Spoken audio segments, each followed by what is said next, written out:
కచ్చతీవు భారత్ శ్రీలంక మధ్య ఉన్న చిరుద్వీపం. అదే ఇప్పుడు తీవ్ర చర్చనీయాంశంగా మారింది. సార్వత్రిక ఎన్నికల ముంగిట బీజేపీ కాంగ్రెస్ మధ్య రగడ రాజుకుంది. ఓ పక్క కచ్చతీవు అంశంపై భారత్లో మాటల యుద్ధం జరుగుతుంటే, మరోపక్క శ్రీలంకలో మాత్రం అసలు ఈ అంశమే ప్రస్తావనకు రావటం లేదట. ఇంతకీ ఇండియాలో కచ్చతీవుపై జరుగుతున్న జగడం ఏంటి? ఎందుకు జరుగుతోంది? అసలు ఈ కచ్చతీవు అసలు కథ ఏంటి? మరోసారి తెరపైకొచ్చిన కచ్చతీవు వివాదం. కచ్చతీవును వదులుకోమన్న శ్రీలంక అధ్యక్షుడు. సార్వభౌమాధికారాన్ని వదులుకోమని స్పష్టీకరణ. భారత్ శ్రీలంక మధ్య దీర్ఘకాలంగా కొనసాగుతోన్న కచ్చతీవు వివాదం మరోసారి తెరపైకొచ్చింది. శ్రీలంక అధ్యక్షుడు అనుర కుమార దిశనాయకే తాజా వ్యాఖ్యలు రాజకీయ చిచ్చు రగిల్చాయి. తమిళనాడుకు చెందిన మత్స్యకారుల భావోద్వేగంతో ముడిపడిన ఈ భూ వివాదం మళ్లీ తెరపైకొచ్చింది. 2 రోజుల పర్యటన నిమిత్తం జాఫ్నాకు వెళ్లిన దిశనాయకే కచ్చతీవుపై తమ సార్వభౌమాధికారాన్ని వదులుకునే ప్రసక్తి లేదని స్పష్టం చేశారు. కచ్చతీవును భారత్కు అప్పగించే విషయంపై చర్చలు జరపబోమని కూడా ఆయన చెప్పారు. రాబోయే తమిళనాడు అసెంబ్లీ ఎన్నికల నేపథ్యంలో కచ్చతీవు అంశం మరోసారి రాజకీయంగా చర్చనీయాంశమైంది. ఇటీవల టీవీకే చీఫ్ ప్రముఖ నటుడు విజయ్ భారత మత్స్యకారుల రక్షణ కోసం కచ్చతీవును శ్రీలంక నుంచి తిరిగి తీసుకోవాలని డిమాండ్ చేశారు. అలా చేయనందుకు ఆయన ప్రధానమంత్రి నరేంద్ర మోడీపై విమర్శలు గుప్పించారు. కేంద్ర ప్రభుత్వం తమిళనాడు మత్స్యకారులను కాపాడడంలో విఫలమైందని ఆరోపించారు. ఇదే అంశంపై శ్రీలంక విదేశాంగ మంత్రి విజిత హేరత్ ఈ అంశంపై స్పందించారు. ఎన్నికల సమయంలో రాజకీయ ప్రయోజనాల కోసం ఇలాంటి ప్రకటనలు చేస్తున్నారని, వీటిని పట్టించుకోవాల్సిన అవసరం లేదని అన్నారు. కచ్చతీవు శ్రీలంకలో అంతర్భాగమని, కేవలం దౌత్యపరమైన చర్చలు మాత్రమే పరిగణనలోకి తీసుకుంటామని ఆయన స్పష్టం చేశారు. පළවෙනි කාරණාව තමයි කච්චතීව දූපත ලංකාවට අයිති ලංකාව සතු දූපතක්. ඒ නිසා ඒක කිසිසේත්ම වෙනස් වෙන්නේ නැහැ. දකුණු ඉන්දියාවේ මේ දවස්වල මැතිවරණ. මැතිවරණ වේදිකාවේ අපේක්ෂකව එක එක දේවල් කියනවා. ඡන්ද ගන්න. ඔක පළවෙනි අවස්ථාව නෙමෙයි. මීට පෙරත් ඔය වගේ දේවල් ගොඩක් ඡන්ද වේදිකාවල කියලා තියෙනවා. නමුත් ඒ ඡන්ද වේදිකාවල කියන ඒවායින් මේවා වෙනස් වෙන්නේ නැහැ. ඒ නිසා විජේ මම දැක්කා ඒ මැතිවරණ ඡන්ද රැස්වීමක තමයි ඔක කියන්නේ.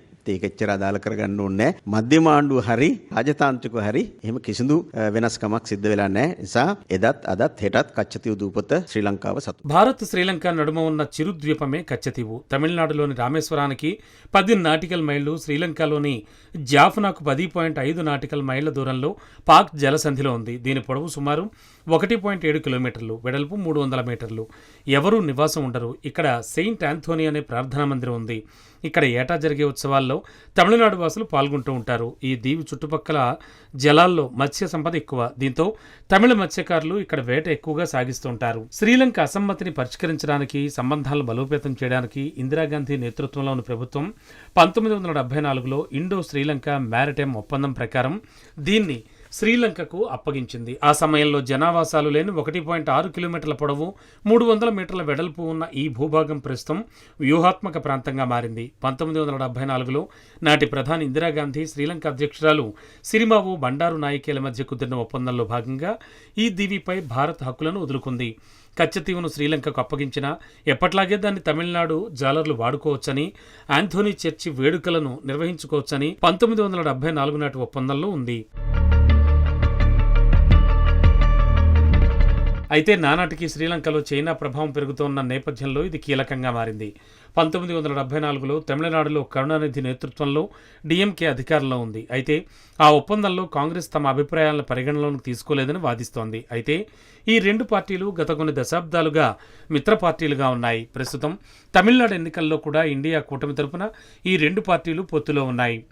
సముద్రంలో సరిహద్దులు విభజించి తమ ప్రాంతాల్లో తమిళనాడు జాలర్లు చేపలు పట్టడాన్ని నిషేధిస్తూ 1976లో శ్రీలంక మరో ఒప్పందం చేసుకుంది. ఇక అప్పటి నుంచి తమిళనాడు జాలర్లకు సమస్యలు మొదలయ్యాయి. ఈ ద్వీపం తమది అన్న నెపంతో భారత జాలర్లపై శ్రీలంక సైనిక దళాలు దాడులు చేయడంతో పాటు అరెస్టులు చేస్తున్నాయి.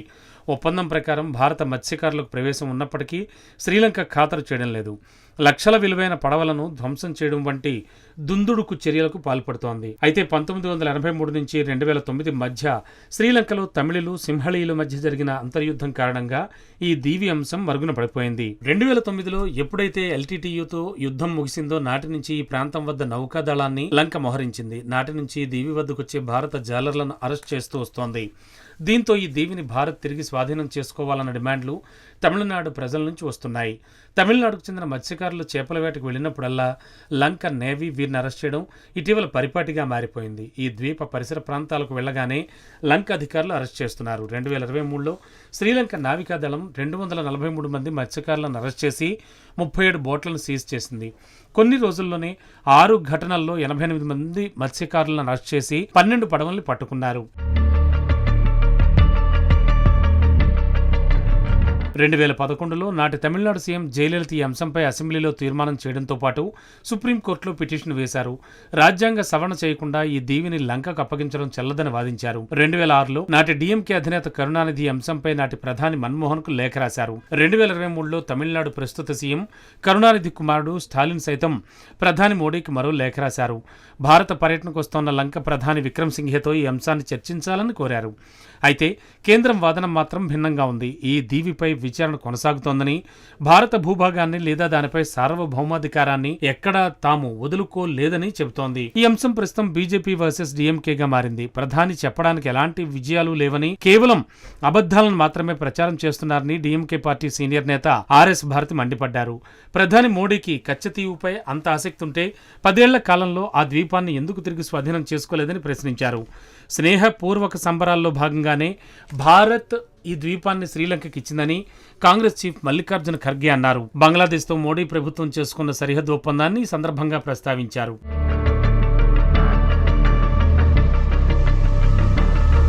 వీటిని నివారించేందుకు కేంద్రం చర్యలు తీసుకోవాలని తమిళనాడులోని రాజకీయ పక్షాలు విజ్ఞప్తి చేస్తున్నాయి. భారత భూభాగమైన ఈ దీవి అప్పగింత న్యాయపరంగా చెల్లదని వాదిస్తున్నాయి. తమిళనాడులో ప్రతి ఎన్నికల్లో ఇదే కీలకాంశంగా మారుతోంది. రాష్ట్ర మత్స్యకారుల ప్రయోజనాల దృష్ట్యా ఈ సమస్యకు శాశ్వత పరిష్కారం చూపాలని తాను ప్రధానికి పదే విజ్ఞప్తి చేసినట్లు స్టాలిన్ తాజాగా తెలిపారు. వివాదానికి కేంద్ర బిందువు కచ్చతీవు కాబట్టి ఆ దీవిని భారత్ తిరిగి స్వాధీనం చేసుకుంటే సమస్యకు శాశ్వత పరిష్కారం లభిస్తుందనే డిమాండ్లు వినబడుతున్నాయి. పార్లమెంట్ ఆమోదం లేకుండా భారత భూభాగాలను అప్పగించకూడదని న్యాయ నిపుణులు మరోవైపు చెబుతున్నారు. అయితే భారత రాజ్యాంగం ప్రకారం మన భూభాగాన్ని ఇతర దేశాలకు ఇవ్వాలంటే ఖచ్చితంగా రాజ్యాంగ సవరణ తప్పనిసరి. 1958లో భారత్ తూర్పు పాకిస్తాన్ల మధ్య బెరుబరీ ప్రాంతం వివాదంగా ఉండేది. భారత ప్రధాని నెహ్రూ, తూర్పు పాకిస్తాన్ గవర్నర్ ఫిరోజ్ ఖాన్ సూన్ల మధ్య ఒక ఒప్పందం కుదిరింది. దీని ప్రకారం బెరుబరీలోని కొంత ప్రాంతాన్ని తూర్పు పాకిస్తాన్ అంటే ప్రస్తుతం బంగ్లాదేశ్ కి ఇచ్చారు. అయితే దీనిపై వివాదం చెలరేగడంతో ఈ అంశం సుప్రీంకోర్టుకు చేరుకుంది. మన దేశానికి చెందిన ప్రాంతాలను ఇతర దేశాలకు ఇవ్వడం చెల్లదని పేర్కొంది. దీంతో 1960లో రాజ్యాంగ సవరణ చేసి కొంత ప్రాంతాన్ని తూర్పు పాక్ ఇచ్చారు. కచ్చతీవు స్వతంత్రం రాకపూర్వం రామనాడ్ పాలకుల అధీనంలో ఉండేది. ప్రస్తుతం రామేశ్వరం సహా పలు దీవులపై రామనాడ్ జమీందారుల పాలన సాగేది. అనంతరం భారత్లో చేరడం, తమిళనాడు రాష్ట్రం ఏర్పాటు జరిగింది. న్యాయపరంగా చూస్తే ఈ అప్పగింత చెల్లదని తమిళనాడు పక్షాలు వాదిస్తున్నాయి. రాజ్యాంగ సవరణ చేయకుండా ఎలా అప్పగిస్తారని ప్రశ్నిస్తున్నాయి. ఏది ఏమైనా ఆ దీవి విషయంలో భారత్ వేగంగా స్పందిస్తుందని తమిళ జాలర్లు నమ్మకంతో ఉన్నారు. ప్రతిసారి ఎన్నికల అస్త్రంగా కాకుండా శాశ్వత పరిష్కారం దిశగా చూడాలని తమిళులు కోరుతున్నారు.